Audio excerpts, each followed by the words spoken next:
नमस्कार दोस्तों, ढोल में पोल चैनल में आप सब मित्रों का हार्दिक स्वागत करता हूं।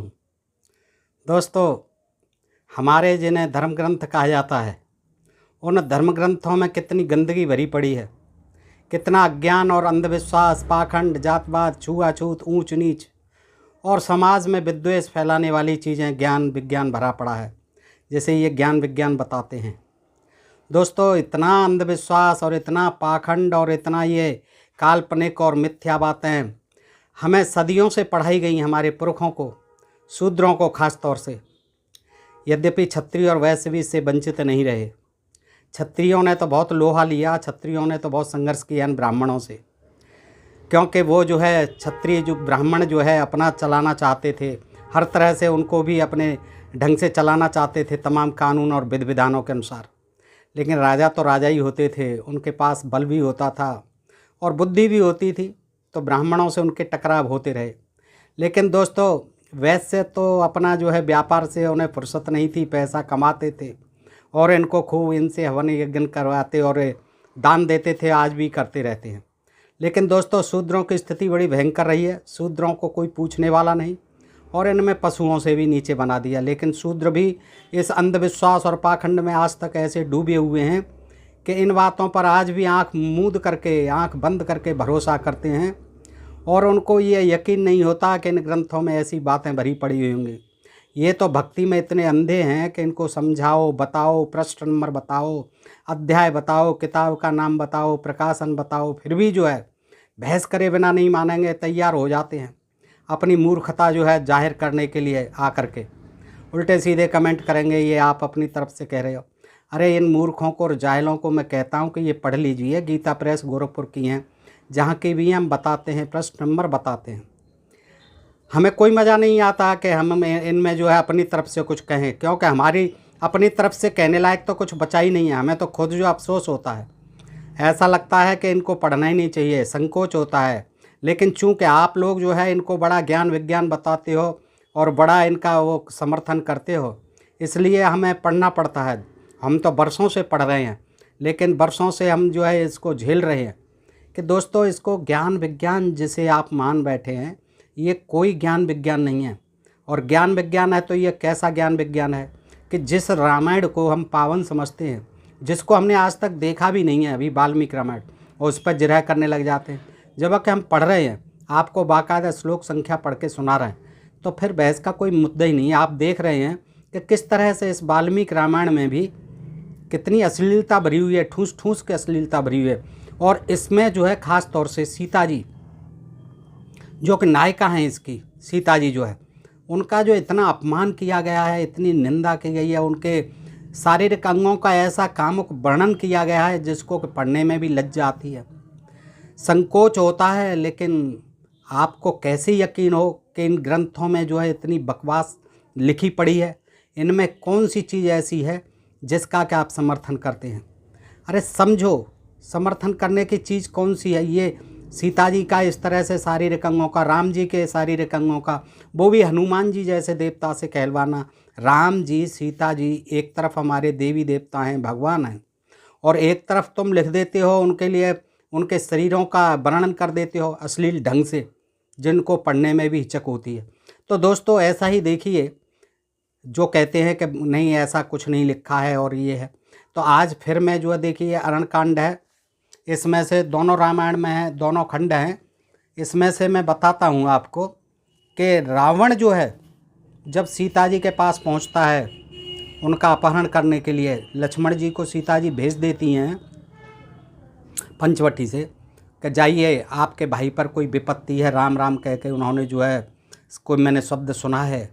तो लक्ष्मण जी मना करते हैं, समझाते हैं कि यहाँ राक्षसों का बड़ा खतरा है भाभी जी, लेकिन वो नहीं मानती हैं और लक्ष्मण को भी अपशब्द कहती हैं और भेज देती हैं। तो लक्ष्मण जी चले जाते हैं। रावण कहीं वहीं पर छिपा खड़ा होगा, ब्राह्मण का वेश, साधु का वेश रख करके, और वो भिक्षा मांगने आ जाता है। तो भिक्षा देती हैं वो। सीता जी जो है अपना अतिथि धर्म निभाती हैं। उन्होंने कहा कि अतिथि की सेवा करना, ब्राह्मण की सेवा करना, ये तो हमारा धर्म है। तो वो भिक्षा भी देती हैं और बड़ा आदर सम्मान करती हैं। लेकिन इससे पूर्व जो है, जैसे ही वो सामने आता है रावण, तो देखिए सीता जी के अंगों का किस तरह से अश्लील वर्णन करता है। तो ये आप देख लेते हैं दोस्तों। और फिर उसके बाद में दूसरा खंड लेंगे, उसमें जो लंका में जब अशोक वाटिका में ठहरी हुई हैं सीता जी, तो उनसे जो है किस प्रकार उनके अंगों का अश्लील वर्णन करता है। तो ये वाल्मीकि जी को हमें कहना चाहिए, अगर कहीं वाल्मीकि जी होते तो आज हम पूछते कि इस तरह से इन अनावश्यक बातों को लिखने की आपको क्या आवश्यकता थी।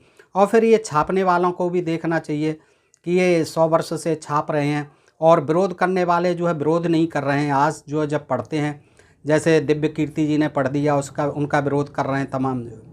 क्यों विरोध करते हो भाई? इनका विरोध करना है तो जो छापे खाने वाले इनका विरोध करो। जो 100 वर्षों से छाप रहे हैं, आज भी धड़ल्ले से ये छप रही हैं, जिसमें कि हमारी देवी देवताओं का, हमारी सीता माता का इतना अपमान हो रहा है, निंदा हो रही है। भाई किसी स्त्री को कोई भिखारी आता है तो इस तरह से थोड़ी कहेगा भिक्षा देने वाली से कि आपके अंग ये ऐसे हैं ऐसे हैं। आइए देख लेते हैं दोस्तों क्या कहता है। सताम ये है अरणकांड है और ये 46वां सर्ग है दोस्तों। ये गीता प्रेस गोरखपुर है और प्रथम खंड है ये। तो देखिए आयत देखते हैं कि सताम पद्म पलासाक्षीम पीत कौशेयवासिनीम अभ्यगच्छत वैदेहीम हृष्ट चेता निशाचर। वह निशाचर प्रसन्न चित्त हो रेशमी पीताम्बर से सुशोभित कमल नयनी विदेह कुमारी के सामने गया। श्लोक नंबर 13। दृष्टा काम सराविद्धो ब्रह्म घोष मुदीरयन अब्रवीतम प्रसिद्धतम वाक्यम रहते राक्षसाधिप।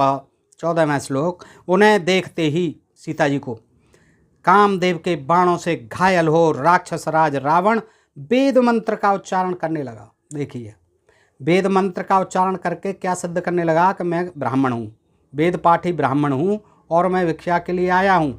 ये जो है वेद मंत्र का उच्चारण करते थे और ब्राह्मण का वेश रख करके ही जितने छल हुए हैं सारे जो है सब ब्राह्मण के वेश में ही हुए हैं। क्यों कि ब्राह्मण को अतिथि माना जाता है जब दरवाजे पर आता है, और ब्राह्मण का अपमान नहीं करना है, भिक्षा देनी ही देनी है, अतिथि का जो सम्मान होता है वो करना ही करना है, दान दक्षिणा देनी ही देनी है।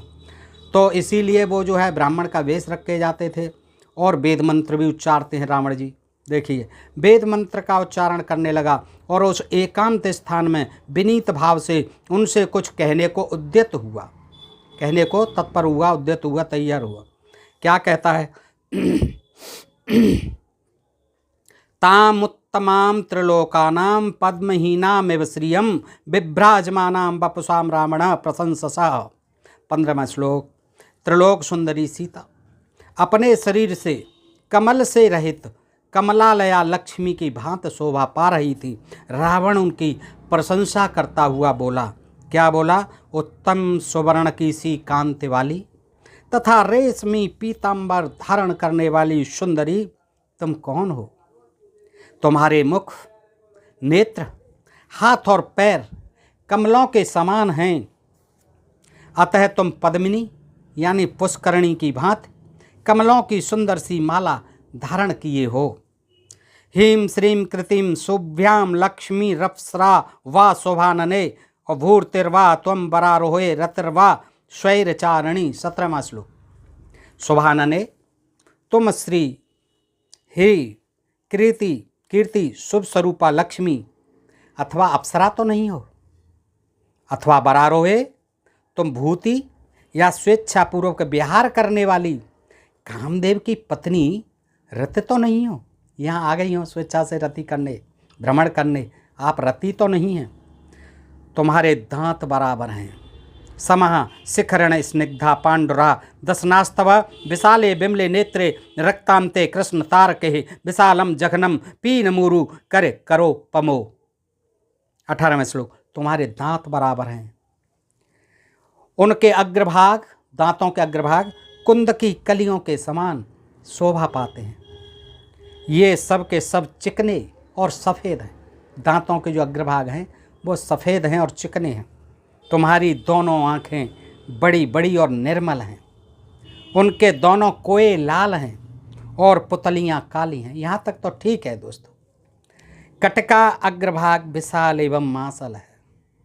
अब कटका बता रहा है, कमर का बता रहा है कि आपकी जो कमर है उसका आगे का भाग बड़ा है, विशाल है और मांसल भी है। देखिए महासल है, कमर का अगला भाग और थोड़ा बड़ा है और महासल है। दोनों जांघें हाथी की सूंड के समान शोभा पाती हैं। अब जांघ कहाँ दिख रही थी, बस साड़ी पहने हुए थी। अब जांघों की जो है शोभा बता रहा है रावण। तो ये असंभव सी बात, क्या मतलब वाल्मीकि जी को ये जरूरी थी ये बातें लिखना? तो दोस्तों आप सोचिए कि वाल्मीकि का मानसिक स्तर कैसा था, और ये हो नहीं सकता कि वाल्मीकि जैसा देवता, ऋषि, ब्राह्मण, विद्वान ब्राह्मण ऐसी बातें लिखे। ये उसकी आड़ में वाल्मीकि का नाम लेकर के अन्य ब्राह्मणों ने लिखी हैं ये दोस्तों। इससे यही सिद्ध होता है सीता का अपमान इस तरह से बार बार जो है जगह जगह हुआ है। तो दोस्तों आप देखते जाइए कि दोनों जांघें हाथी की सूंड के समान शोभा पाती हैं। विशाल जगनम, कहते हैं कि आप जो है शिष्ण कर दिया शीर्ष का। अरे भाई पढ़ लो, उसमें अर्थ पढ़ लो, किताबें ले आओ, हम कुछ क्यों करेंगे? ये जो लिखा हुआ है हम वही पढ़ते हैं। विशाल जगनम, जगनम कहते हैं जंघाओं से, विशाल जगनम पीन मुरु कर करौपमो, दोनों जांघें, कर कहते हैं कर, कुंजर हाथी से कहते हैं, करोपमम, हाथी की सूंड के समान शोभा पाती हैं। आगे क्या कहते हैं रावण जी, तुम्हारे ये दोनों स्तन एता बुपचित्तो व्रतो संहतो संप्रभ गल्भितो पीनो नमत मुखो कांतो स्निग्धा ताल फलोपमो मण प्रवेकाभरणो रुचिरो ते पयोधरो। 19वां 20वां श्लोक है।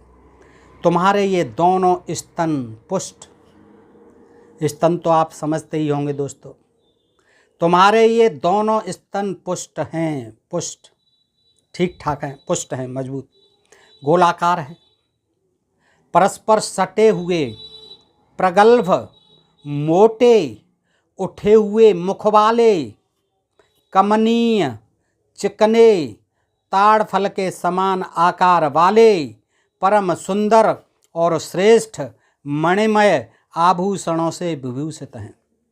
अब ये रामायण है कि कोक शास्त्र है कि बादशाहन का काम शास्त्र है? ये इस तरह से वाल्मीकि जी को लिखने की क्या आवश्यकता थी? वो भी सीता माता के, किसी राक्षसी आदि के लिख देते, कोई बात नहीं थी, जैसे शूर्पणखा के लिख देते। लेकिन सीता माता हमारी आदरणीय हैं, उनके लिए ये रावण से कहलवा रहे हैं कि तुम्हारे ये दोनों स्तन पुष्ट, गोलाकार, परस्पर सटे हुए, प्रगल्भ, मोटे, उठे हुए मुख वाले, कमनीय, चिकने, ताड़ फल के समान आकार वाले, परम सुंदर और श्रेष्ठ मणिमय आभूषणों से विभूषित हैं। 570 पृष्ठ है दोस्तों, ये 19वां 20वां श्लोक है, देखिए पढ़ लेना। अच्छा आगे कहते हैं 21वें श्लोक में कि चार स्मृते चारुदति चारु नेत्रे विलासिनी, चार स्मृते चारुदति चारु नेत्रे विलासिनी मनोहरस में रामे नदकूलम्बे बाम्भसा। सुंदर मुस्कान, रुचिर दंत वाली और मनोहर नेत्र वाली विलासिनी रमणी, तुम अपने रूप सौंदर्य से मेरे मन को वैसे ही हरे लेती हो जैसे नदी जल के द्वारा अपने तट का अपहरण करती हो। सीता जी हैं कि खामोश होकर सुन रही हैं उसकी बकवास को। दोस्तों आज आप थोड़ा सा दिमाग लगाएं। आज हमारे घर में, आपके घर में, कहीं अड़ोस पड़ोस में कोई भीख मांगने वाला अगर इस तरह से बकवास करने लग जाए तो उसकी क्या हालत होगी आप बता दीजिए। क्या जो भीख मांगने वाली स्त्री है, देने वाली स्त्री है, वो ऐसी बदतमीजी को बर्दाश्त करेगी? तो रावण की बदतमीजी को सीता जी को बर्दाश्त करने चाहिए था। कुछ न कुछ तो दे मारती हूँ उसके मुंह पे कि क्या बकवास कर रहा है तू। सोचो दोस्तों, आज की कोई भी बहन बेटी जो है, कितना ही सुंदर हो, कितना ही बलशाली हो, कितना ही तिलक छापे लगा के आया हो, कितना ही बड़ा ब्राह्मण क्यों न हो, भिखारी क्यों न हो, कोई बर्दाश्त करेगी ऐसी बदतमीजी कि तेरे ये बड़े सुंदर हैं, तेरे ये बड़े गोल गोल हैं, तेरे बड़े उन्नत हैं, बड़े मोटे मोटे हैं? ये क्या बात हुई, बदतमीजी क्या हो गई? कोई बर्दाश्त नहीं करेगी दोस्तों। लेकिन इसमें हमारे धर्म ग्रंथ में, रामायण में वाल्मीकि महाराज लिखते हैं और सीता के लिए लिखते हैं। दोस्तों आगे देखिए रावण क्या कहता है। सुंदर मुस्कान, रुचिर दंतावली और मनोहर नेत्र वाली विलासिनी रमणी, तुम अपने रूप सौंदर्य से मेरे मन को वैसे ही हरे लेती हो जैसे नदी जल के द्वारा अपने तट का अपहरण करती है। उपमा भी देख लें क्या क्या सुंदर है।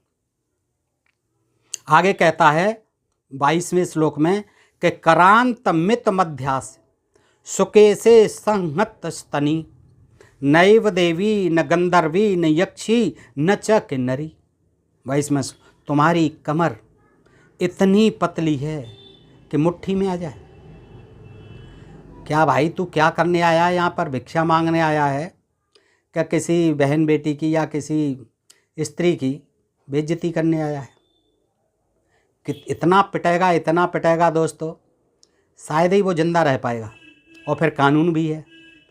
उस समय लगता है कि कोई कानून नहीं था, जंगल का कानून होता था और इसी तरह से बदतमीजी स्त्रियों के साथ होती रहती थी स्त्री। और इसीलिए स्त्रियों को जो है हमेशा शूद्रों की तरह ही पतित समझा गया है हर ग्रंथ में, और उनको सती तक होने के लिए बाध्य किया जाता था, जिंदगी जला दिया जाता था मरे हुए पति के साथ। तो दोस्तों शुरू से ही पढ़ने लिखने का कोई विधान नहीं था, यज्ञ हवन का, तप करने का, दान देने का कोई विधान नहीं था, शूद्रों की जैसी स्थिति थी। और यहाँ आप देख सकते हैं कि सीता माता को जो है किस तरह से वो जाहिल रावण जो है जलील कर रहा है कि तुम्हारी कमर इतनी पतली है कि मुट्ठी में आ जाए। अरे भाई तू भीख मांगने आया है, ले और चल फूट, या तुझे जो बात करना है वो कर भाई। मतलब कि अब ये फालतू की बात है, मेरे शरीर का सौंदर्य वर्णन तू कोई कवि है क्या? सो तू ये इतनी बकबक कर रहा है। सीता जी को कहना चाहिए था केस चिकने हैं तुम्हारे मनोहर हैं, अब केसों को तू टटोल के देख रहा है क्या? दोनों स्तन एक दूसरे से सटे हुए, अब बार बार यही बात कह रहा है। ये क्या बात होती है? ये जो है क्या है चीज़ है दोस्तों? आप सोचिए कि दोनों स्तन एक दूसरे से सटे हुए। सुंदरी, देवता, गंधर्व, यक्ष और किन्नर जाति की स्त्रियों में भी तुम जैसी कोई नहीं है। पृथ्वी पर तो ऐसी रूपवती नारी मैंने आज से पहले कभी देखी नहीं है। नैवम रूपम मैया नारी दृष्टपूर्वा महीतले। पृथ्वी पर तो ऐसी रूपवती नारी मैंने आज से पहले कभी देखी ही नहीं थी। कहाँ तो तुम्हारा यह तीनों लोकों में सबसे सुंदर रूप, सुकुमारता और नई अवस्था, और कहाँ इस दुर्गम वन में निवास। ये सब बातें ध्यान में आते ही मेरे मन को मथे डालती हैं। तुम्हारा कल्याण हो, यहाँ से चली जाओ, तुम यहाँ के रहने के योग्य नहीं हो। शोभने, वही पुरुष श्रेष्ठ है, वही गंध उत्तम है और वही वस्त्र सुंदर है जो तुम्हारे उपयोग में आए।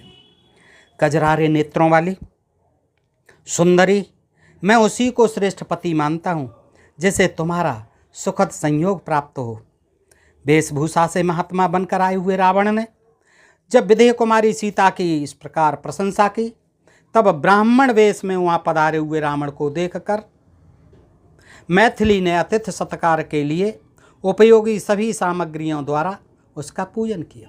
अब देखिए कितनी महानता थी इनकी, कितनी महिमा थी ब्राह्मणों की, कि इस तरह से अतिथि बन के आते हैं और तमाम जो है भिक्षा देने वाली के प्रति इस तरह अनर्गल बातें करते हैं, उसके शारीरिक सौंदर्य का वर्णन करते हैं, इस विद्रूपता से करते हैं, इस संकोची भाव से वो सुनती रहती हैं सीता जी।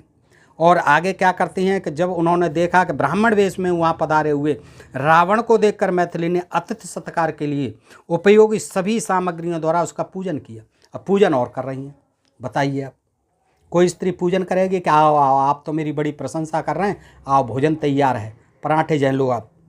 तो सामग्रियों द्वारा उसका पूजन और कर रही हैं। देखिए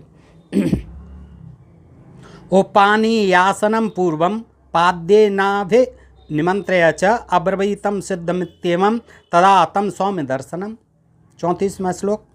पहले बैठने के लिए आसन दिया, पाद्य यानी पैर धोने के लिए जल दिया, तदनंतर ऊपर से सौम्य दिखाई देने वाले, सौम्य दिखाई दे रहा है सीता जी को रावण, सौम्य दिखाई देने वाले उस अतिथि को भोजन के लिए निमंत्रण देते हुए कहा, ब्राह्मण भोजन तैयार है, हे ब्राह्मण देव भोजन तैयार है, ग्रहण कीजिए। देखिए अब सीता जी ने भी सम्मान करना प्रारंभ कर दिया ब्राह्मण समझ के। इसके बाद क्या होता है, दुजात वेशेण समीक्ष्य मैथिली समागतम पात्र कुसुम्भ धारणम अशक्यम मुदम द्वैश्रम उपाय दर्शन त्रम्यंत्रम यदा ब्राह्मणवत तथागतम। 35वां श्लोक। वह ब्राह्मण के वेश में आया था, कमंडल और गेरुआ वस्त्र धारण किए था। ब्राह्मण वेश में आए हुए अतिथि की उपेक्षा असंभव थी। ब्राह्मण वेश में आए हुए अतिथि की उपेक्षा असंभव थी, संभव ही नहीं है। वो चाहे कुछ भी कहे, कुछ भी करे, ये तो उसने कुछ भी नहीं कहा, फिर भी अतिथि का सत्कार करना ब्राह्मण वेश में आए हुए का, नहीं तो साफ दे देगा ब्राह्मण। ये भी उन्होंने लिख रखा, ये भी टेरर बना रखा था उस समय। और दोस्तों ये मैं नहीं कह रहा, ये सारे ग्रंथ पढ़िए और आप स्वयं देख रहे हैं कि सीता जी क्या कर रही हैं। अब उसको जो है बजाय डांटने के, फटकारने के या मारने पीटने के, आज की कोई स्त्री तो होती तो बहुत मारती, लेकिन वो जो है जल दे रही हैं, पैर धोने के लिए, बैठने के लिए आसन दे रही हैं और भोजन के लिए बैठाल रही हैं। देखिए, और दोनों को भेज दिया, वहाँ चले गए बेचारे राम जी और लक्ष्मण जी हिरण को मारने के लिए। तो वह ब्राह्मण के वेश में आया था, द्विजात वेशेण समीक्ष मैथिली। वह ब्राह्मण के वेश में आया था, कमंडल और गेरुआ वस्त्र धारण किए हुए था। देखिए, साधु का वेश था, गेरुआ वस्त्र थे। ब्राह्मण वेश में आए हुए अतिथि की उपेक्षा संभव थी। उसकी वेशभूषा में ब्राह्मणत्व का निश्चय कराने वाले चिन्ह दिखाए। ब्राह्मणत्व झलक रहा था सारे चिन्हों से। तिलक भी लगा होगा, माला भी पड़ी होगी, कमंडल भी होगा, गेरुआ वस्त्र तो थे ही थे, तो सारे चिन्ह जो है ब्राह्मणत्व के थे। तो अब उसकी कैसे उपेक्षा कर सकती सीता जी। अतः उस रूप में आए हुए उस रावण को देखकर मैथिली ने ब्राह्मण के योग्य सत्कार करने के लिए ही उसे निमंत्रित किया। She invited to Ravan because he was a saint and he was a Brahmin by cast. और देखिए, वे बोली ब्राह्मण यह चटाई है। देखिए, मैं नहीं कह रहा, वो कहती हैं, वे इयम व्रसी ब्राह्मण काममास्यतामिदं च पाद्यम प्रतिगृह्यतामिति इदं च सिद्धम वनजातमुत्तम त्वदर्थमव्यम अग्निहोमपुज्यताम। 36वां श्लोक।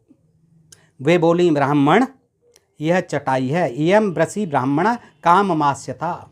वे बोली ब्राह्मण यह चटाई है, इस पर इच्छानुसार बैठ जाइए। यह पैर धोने के लिए जल है, इसे ग्रहण कीजिए। और यह वन में ही उत्पन्न हुआ उत्तम फल मूल आपके लिए ही तैयार करके रखा गया है।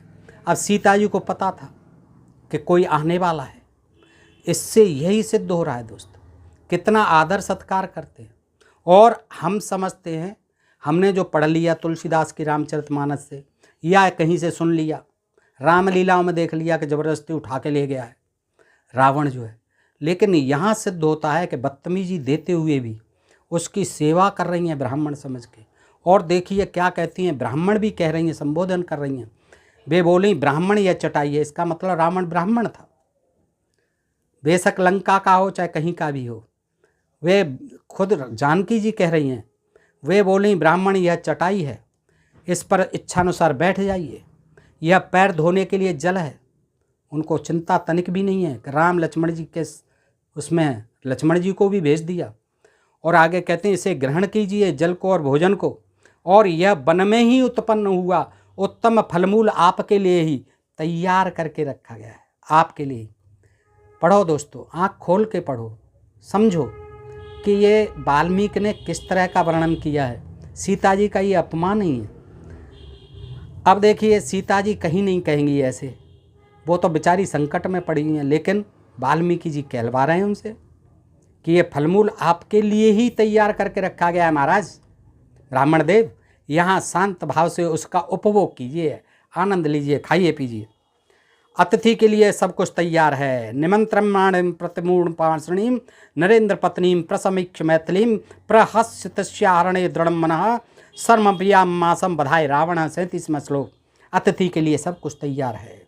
ऐसा कहकर सीता ने जब उसे भोजन के लिए निमंत्रित किया, तब रावण ने सर्वसंपन्नम कहने वाली राजरानी मैथिली की ओर देखा और अपने ही वध के लिए उसने हठपूर्वक सीता का हरण करने के निमित्त मन में दृढ़ निश्चय कर लिया। तदनंतर सीता शिकार खेलने के लिए गए लक्ष्मण सहित अपने सुंदर वेशधारी पति श्री रामचंद्र जी की प्रतीक्षा करने लगीं। उसने चारों ओर दृष्टि दौड़ाई, किंतु उन्हें सब हरा भरा विशाल वन ही वन दिखाई दिया। श्री राम और लक्ष्मण नहीं दिख पड़े। इस तरह से दोस्तों आपने इसमें देखा, अरण्यकांड है ये, कि किस तरह से रावण ने जो है सीता जी के साथ अपशब्दों का, उनकी निंदा की, अपमान किया, शारीरिक शरीरों का, अंगों का वर्णन किया, और किस तरह से सीता जी ने भी अतिथि समझ के, ब्राह्मण समझ के रावण का सम्मान किया, उनको जो है बिठाला और जल धोने, पैर धोने के लिए जल भी दिया, और जो कंदमूल फलते खाने के लिए दिए दोस्तों। तो आइए आगे देखते हैं कि वहाँ पहुँच गई हैं, रावण जो है अपनी अशोक वाटिका में ठहरा दिया है, और वो जो है सीता जी को तमाम जा कर के रोज़ाना प्रलोभन देता है कि भाई आप जो है मुझको समझ लो, अब राम जी से क्या लेना देना, अब तो तुम मेरे। लेकिन वो इतना विद्वान था, वाकई जो है ब्राह्मण था, कि उसने जो है अपने महल में न रख करके सीता को अशोक वाटिका में ठहराया था, और वहाँ उनकी सेवा के लिए तमाम अपनी राक्षसियों को लगा दिया था, अपनी दासियों को लगा दिया था। तो वहीं का ये प्रकरण है दोस्तों सुंदरकांड में, और ये है 20वां सर्ग। ये देखिए द्वितीय भाग है दोस्तों, गीता प्रेस गोरखपुर। इसमें आप पढ़ सकते हैं कि देखिए, राक्षसियों से घिरी हुई दीन और आनंद शून्य तपस्विनी सीता को संबोधित करके रावण अभिप्रायुक्त मधुर वचनों द्वारा अपने मन का भाव प्रकट करने लगा। देखिए दोस्तों, इस तरह यहाँ भी रावण किस तरह से सीता के लिए अपमानजनक शब्दों का, अश्लील शब्दों का प्रयोग करता है। तो वो कहता है कि माम दृष्ट्वा नागनाशोर गुहिमाना स्तनोदरम और अदर्शनम में वातमानम भयान्नेतम त्वमिच्छसी। दूसरा श्लोक कि हाथी की सूंड के समान सुंदर जांग वाली सीते, मुझे देखते ही तुम अपने स्तन और उदर को इस प्रकार छिपाने लगी हो, मानो डर के मारे अपने को अदृश्य कर देना चाहती हो। देखिए, रावण जो है सीता जी के पास पहुंच गया अशोक वाटिका में, राक्षसियां भी बैठी हुई हैं, सुनती हैं। तो रावण क्या कहता है कि मुझे देखकर हाथी की सूंड के समान सुंदर जांघों वाली सीते। अब उसे क्या पता है सीता की जांघों को कैसे देखा, वस्त्र पहनी हुई हैं, वो तो नंगी तो है नहीं।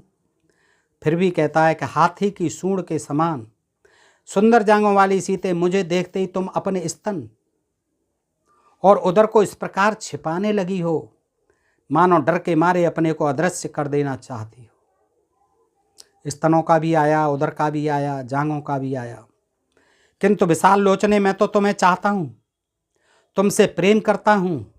समस्त संसार का मन मोहने वाली सर्वांग सुंदरी प्रिय, तुम भी मुझे विशेष आदर दो, मेरी प्रार्थना स्वीकार करो। भीरू, तुम यह न समझो कि मैंने कोई अधर्म किया है। पराई स्त्रियों के पास जाना अथवा बलात् उन्हें हरलाना, यह राक्षसों का सदा ही अपना धर्म रहा है। ये रावण कभी नहीं कहेगा अपने मुंह से कि जो है हमारा जो है राक्षसों का यह धर्म है, पराई स्त्रियों को पास जाना, उनको फिर बलात् अपहरण कर लाना। बलात् अपहरण जो है सब ने किए हैं, सभी देवताओं ने किए हैं, सभी ऋषि मुनियों ने किए हैं। कृष्ण जी ने भी बलात् अपहरण किए, भीष्म जी ने भी अब तीनों को उठा लाए थे, अंबिका को, तो अपहरण सब ने किए हैं। तो राक्षस के लिए विशेष रूप से ये वाल्मीकि जी कहते हैं, और रावण के मुंह से कहलवा रहे हैं कि पराई स्त्रियों को बलपूर्वक उठा लाना या उन्हें हर लाना, ये राक्षसों का सदा धर्म रहा है।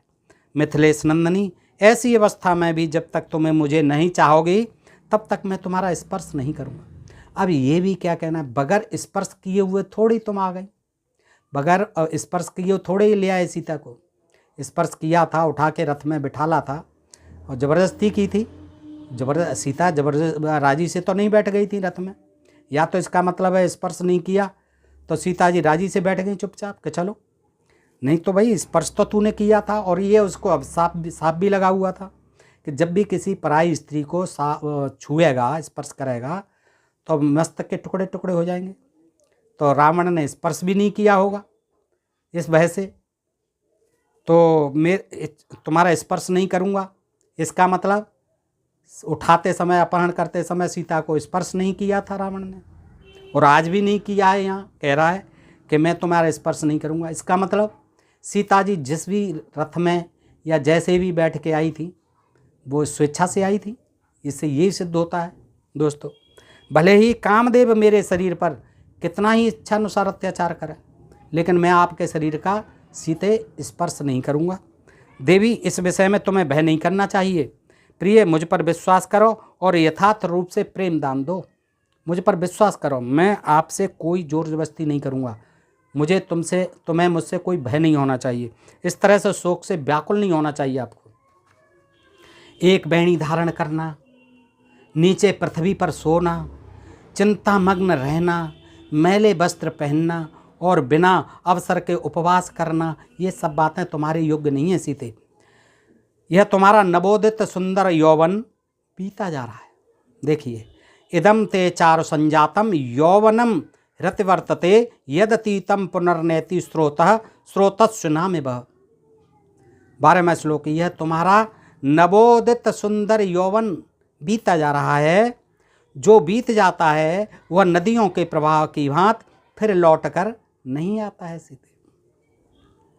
शुभ दर्शने, मैं तो ऐसा समझता हूँ कि रूप की रचना करने वाला लोक सृष्टा विधाता तुम्हें बनाकर फिर उस कार्य से विरत हो गया, तुम्हें बनाकर भूल गया, क्योंकि तुम्हारे रूप की समता करने वाली उसने दूसरी कोई स्त्री नहीं बनाई।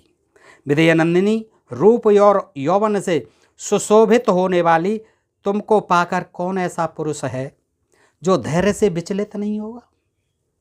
भले ही वह साक्षात ब्रह्मा क्यों न हो, ब्रह्मा भी विचलित हो जाएगा, और ब्रह्मा जी तो विचलित हो ही जाते थे, आप जानते ही हैं दोस्त। तो वो कहता है कि त्वाम समामाद्यम वैदेही रूप यौवन शालिनीम कह पुनर्नीत वर्तेत साक्षादप पितामह। 14वां श्लोक। विदयनंदिनी, रूप और यौवन से सुशोभित होने वाली, तुम्हारा रूप और यौवन उससे सुशोभित हो रही हो, और हे विदयनंदिनी, तुमको पाकर देखकर ऐसा कौन पुरुष होगा जो विचलित नहीं हो, और भले ही वह ब्रह्मा क्यों न हो। चंद्रमा के समान मुखवाली सुमध्यमे यद यत पश्यामि ते गात्रम शीतांशु सदृशनानने तस्मितम तस्मिन्नम प्रतुश्रोणी चक्षुर्मम निबद्धते। हे, मैं तुम्हारे जिस जिस अंग को देखता हूँ उसी में मेरे नेत्र उलझ जाते हैं। मिथिलेश कुमारी, तुम मेरी भार्या बन जाओ। पातिव्रत के समूह को छोड़ो, मेरे यहाँ बहुत सी सुंदरी रानियाँ हैं, तुम उन सब में श्रेष्ठ पटरानी बनो। मनोहर मुस्कान, सुंदर दंतावली और रमणीय नेत्रों वाली विलासनी भीरू जैसे गरुड़ सर्प को उठा ले जाते हैं, उसी प्रकार तुम मेरे मन को हर लेती हो। तुम्हारा रेशमी पीताम्बर मैला हो गया है, तुम बहुत दुबली पतली हो गई हो, और तुम्हारे अंगों में आभूषण भी नहीं है, और तो भी तुम्हें देखकर अपनी दूसरी स्त्रियों में मेरा मन नहीं लगता। तो दोस्तों, आपने देखा इस तरह से रावण ने जो है किस तरह से वाल्मीकि महाराज की कृपा से इस तरह का वर्णन किया है, और हनुमान जी जो है सब सुन रहे हैं। ये जो है हनुमान जी ऊपर बैठे हुए, राक्षसियों भी डरा रही हैं, मारने की धमकियां दे रही हैं, और हनुमान जी महाराज बैठे बैठे सब कुछ सुन रहे हैं। पता नहीं उन्होंने एक छलांग लगानी थी, सबको भस्म कर देते, सबको मार देते। क्या उनकी इतनी बड़ी एक ही छलांग में लांग गए थे समुद्र को, फिर भी वो सुन रहे हैं। तो आगे देखिए दोस्तों क्या कह रही हैं राक्षसियाँ, डराती हैं।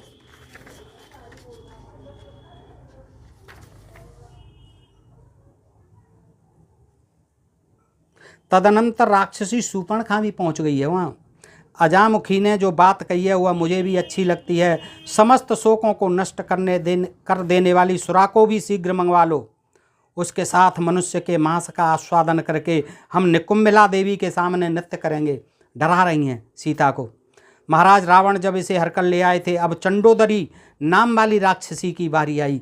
उसकी दृष्टि से ही क्रूरता टपकती थी। उसने विशाल त्रिशूल घुमाते हुए ये बात कही कि महाराज रावण जब इसे हरकर ले आए थे सीता को, उस समय भय के मारे ये थर-थर काँप रही थी, जिससे इसके दोनों स्तन हिल रहे थे। अब देखिए, वो राक्षसी है चंडोदरी नाम की, वो भी बारी बारी से ये सब बातें कर रही हैं। तो चंडोदरी कहती है कि महाराज रावण जब इसे हरकर लाए थे, सब बात कर रही हैं राक्षसियाँ, तो उस समय भय के मारे ये थर-थर काँप रही थी, जिससे इसके दोनों स्तन हिल रहे थे।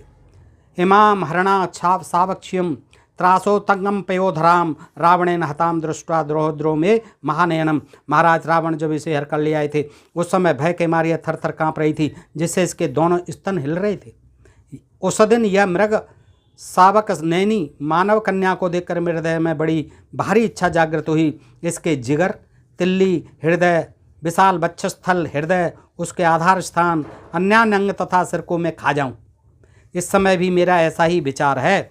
शोभने जैसे अग्नि की प्रिय पत्नी स्वाहा और इंद्र की प्राण बल्लभा सची हैं, उसी प्रकार तुम रावण के प्रेयसी बन जाओ। विदेह कुमारी श्री राम तो दीन हैं, उनकी आयु भी अब समाप्त हो चली है, उनसे तुम्हें क्या लाभ है। तदनंतर दूसरी राक्षसी सामने आई। देखिए, अन्यात विकटा नाम लंबमान पयोधरा अब्रवीत कुपिताम सीताम मुष्ट प्रद्युम तर्जती। ये रावण के साथ ही हैं। उधर रावण ने ये बात कही है, अब राक्षसियाँ भी इस तरह की बात कर रही हैं, डरा रही हैं। तो तदनंतर दूसरी राक्षसी सामने आई, उसके लंबे लंबे स्तन लटक रहे थे, विकटा नाम था उसका, और लंबमान पयोधरा, पयोधर यानी स्तन, उसके लंबे लंबे स्तन लटक रहे थे, उसका नाम विकटा था। वह कुपित हो मुक्का तान कर डांटती हुई सीता से बोली, और चंडोदरी नाम की राक्षसी बोली, और सूर्पणखा उसके बाद में कहती है कि अजामुखी ने जो बात कही है वह मुझे भी अच्छी लगती है। समस्त शोकों को नष्ट कर देना ले सुरा यानी शराब को मंगा लो, उसके साथ मनुष्य के मांस का आस्वादन करके हम नुकुम्मिला देवी के सामने, नुकुम्मिला देवी भी है, उसके सामने नृत्य करेंगे। जब ये क्रूर राक्षसियाँ इस प्रकार की बहुत सी कठोर एवं क्रूरता बातें कर रही थीं, उस समय जनक नंदिनी सीता अधीर हो होकर रो रही थीं।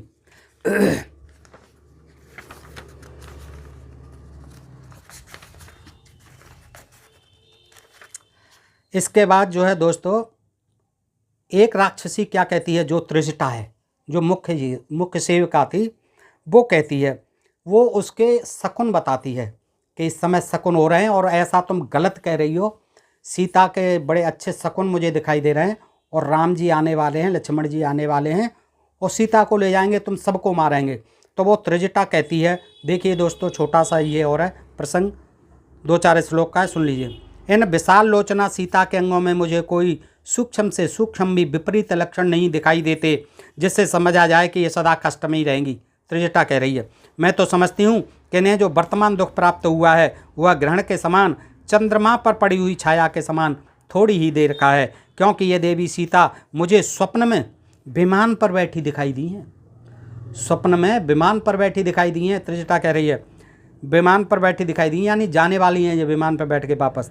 अतः ये दुख भोगने के योग्य कदापि नहीं है। सगुन और सगुन का बता रही है वो।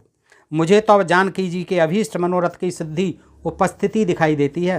राक्षसराज रावण के विनाश और रघुनाथ जी की विजय में अधिक विलंब नहीं है। रावण चला गया है बकबका के, तब ये सब राक्षसियाँ, तब त्रिजटा ये बातें कह रही है।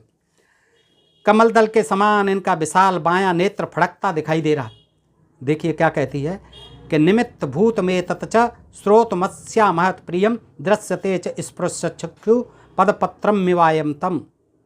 50वें श्लोक। कमल दल के समान इनका विशाल बायां नेत्र फड़कता दिखाई दे रहा है। देखिए फड़क रहा है बायां नेत्र, लेकिन स्त्रियों का तो दायां नेत्र फड़कना शुभ माना जाता है।